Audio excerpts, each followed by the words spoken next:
Assalamualaikum warahmatullahi wabarakatuh kepada saudaraku kaum muslimin pemirsa Mantaqus Sunnah rahimakumullah. Inna lillahi wa inna ilaihi raji'un. Terkabung telah terjadi musibah, telah meninggalnya dan matinya hati nurani saudara kita Pak Imaduddin, yang sangat disayangkan sekali. Seorang tokoh muda yang punya karya diharapkan menjadi pembaharu dan penerus umat. Ternyata dari awal dia muncul dalam polemik nasab ini sudah memberikan narasi-narasi yang sumbang, makin masuk ke dalam pusaran polemik nasab ini, narasinya makin ngaco dan makin ngawur. Dari dia mengatakan kepada ulama-ulama para kitab yang diakui sebagai nasabah, hanya katanya ini syah ini hanya menukil, kurang meneliti, atau malah menafikan sebagai nasabah. Lalu muncul dengan narasi yang begitu mencetarkan dunia maya bahwa siapapun wal afdal muftun memfatwakan nasab al-sahih, saya mengatakan tidak. Dan barusan saya simak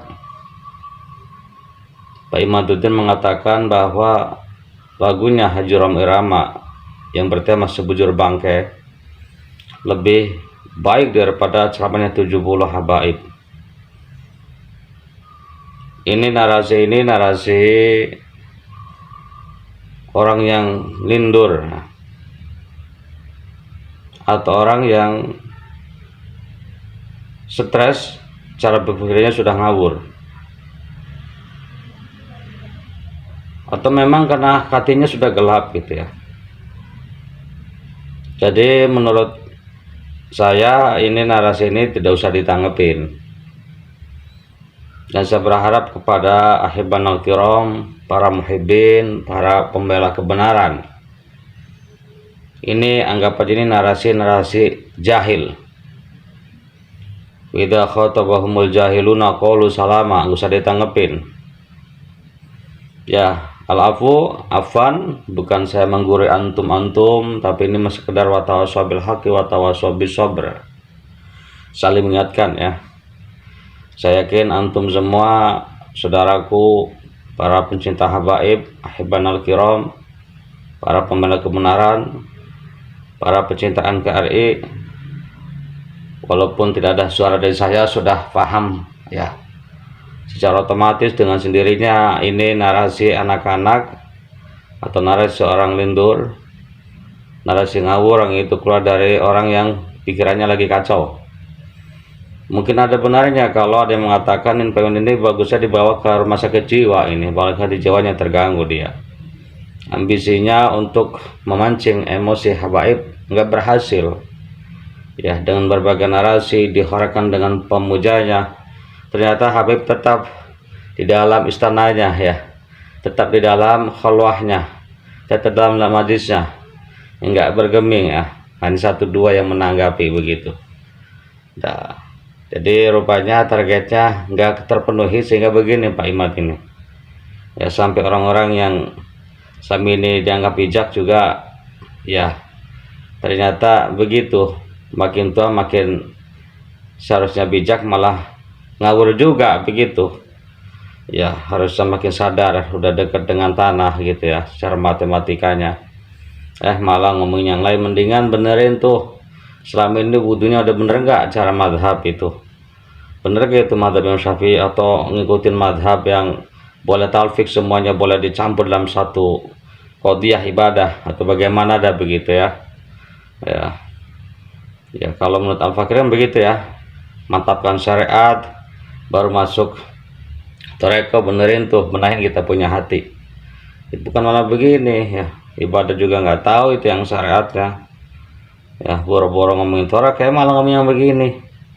Ya ulama-ulama kibar, ulama-ulama itu dianggap malah nggak didengerin apa bagaimana itu, apa fatwanya, bagaimana kalamnya. Ya, gimana caranya bertanya sama ulama-ulama yang itu dianggap di Indonesia kan banyak mas ulama-ulama syuyuh ya, yang sepuh, yang alim. Ya bukan Pak Imam tidak datang langsung diterima mentah-mentah kan begini nih narasinya. Ini kalau memahami ini para pemirsa ini narasi pancingan ya. Ya keluar dari orang yang nuraninya sudah gelap ya. Saya ingat gitu ketika polemik nasab ini pertama kali muncul, ada orang yang diekspos sebagai peneliti sejarah katanya. Ya saya wajahnya nggak asing ya di mata saya, tapi namanya saya nggak tahu. Dia mengatakan begini, ini mungkin dari hati yang bersih. Dia mengatakan seperti ini, bla bla, tahu kalau ini kalau itu nasabnya mungkin. Saya ingat banget, cuma saya tidak bisa mengedit videonya karena lupa ya channel mana yang mengunggah. Ya juga udah berapa tahun yang lalu atau berapa bulan yang lalu, tapi saya masih ingat betul narasi dia. Jadi apa namanya, memframing kepada pemerintah itu supaya ini orang ini dianggap ini orang yang masuk batinya bersinar gitu ya, bisa membaca batin ya, bisa tahu sejarah yang winara kata orang tua bilang mah. Padahal kan begini, dia sendiri mengatakan hati saya udah keras, dan terbukti itu faktanya begitu. Dari narasi itu apa? Sama sekali tidak pantas keluar dari seorang yang itu dikiaikan, apalagi dikata mujadid, orang hebat, orang yang tajam omongannya, daging semua isinya.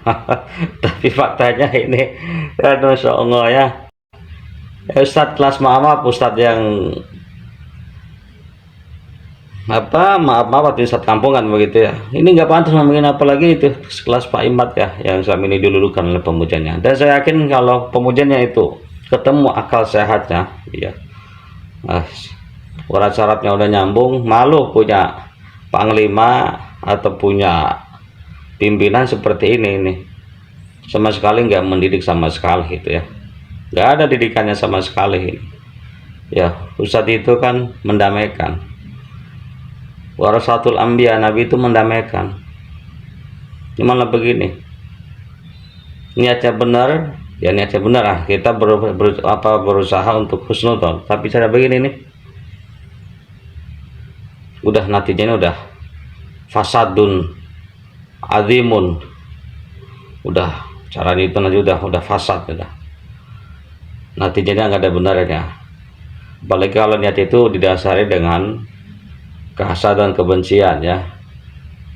Kalau sudah begitu nanti yang penting target, tidak peduli dengan cara apapun ya, yang penting targetnya berhasil. Dan kalau enggak ya begini nih ya, pakai bernarasi dengan narasi dewa teler gitu ya. Dan saya nggak mau meladeni dengan jurus Jawa mabok gitu ya, saya mau menyimpan energi saya ya saya berharap ini untuk narasiin sekarang dan seterusnya itu nggak usah ditanggapin dah itu. Wita khotabahumul jahilun naqulu salam, ini perilaku orang-orang jahil begini ya. Nah, kalau narasi sebelumnya sekedar untuk memberikan pencerahan kepada orang awam, pada umat ya, kalau saya berpendapat monggo silakan. Saya pun mungkin masih akan menanggapi beberapa narasi Pak Imad gitu ya. Kalau ini setelahnya itu kayaknya nggak ada gambar untuk menanggapi ini. Saya baru bisa, mudah-mudahan ada hikmah dan manfaatnya. Mudah-mudahan Allah memberikan taufik hidayahnya kepada kita semuanya. Saya harap Pak Imad sadar gitu ya. Ya sekian. Assalamualaikum warahmatullahi wabarakatuh.